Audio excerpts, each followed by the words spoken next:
சென்னை நீலாங்கரையில் பரபரப்பு. சிலை கடத்தல் தடுப்பு பிரிவின் முன்னாள் ஐஜியான பொன் மாணிக்கவேல் வீட்டில் சிபிஐ அதிகாரிகள் சோதனை நடத்தி வருகின்றார்கள்.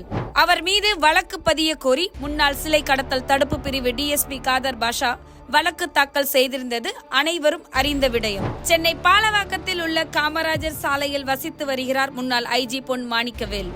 இவருடைய இல்லத்தில் சிபிஐ அதிகாரிகள் வந்து காலை முதல் சோதனை நடத்தி வருகின்றனர்.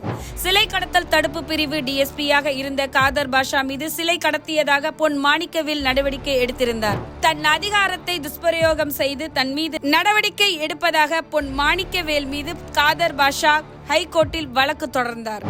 அந்த வழக்கு தொடர்பாக இன்றைய தினம் இந்த சோதனை நடவடிக்கை எடுக்கப்பட்டு வருவதாக தகவல்.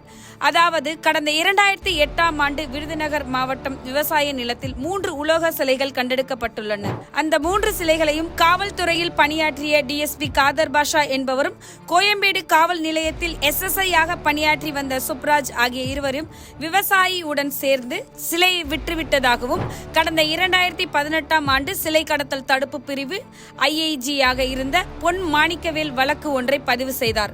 மேலும் இந்த வழக்கில் டிஎஸ்பி காதர் பாஷாவை SSI சுப்ராஜையும் பொன் மாணிக்கவேல் கைது செய்தார். இந்த வழக்கை எதிர்த்து சென்னை உயர்நீதிமன்றத்தில் டிஎஸ்பி காதர் பாஷா வழக்கு தொடர்ந்தார். இந்த வழக்கை சிபிஐ விசாரணை நடத்த வேண்டும் என நீதிமன்றம் உத்தரவிட்டதன் அடிப்படையில் இன்று காலை முதல் அவரது வீட்டில் சிபிஐ அதிகாரிகள் விசாரணை நடத்தி வருகின்றனர். காதர் பாஷாவை தொடர்ந்து நிறைய விடயங்கள் தொடர்ந்து அறிவிக்கப்படும் விரைவில். நன்றி.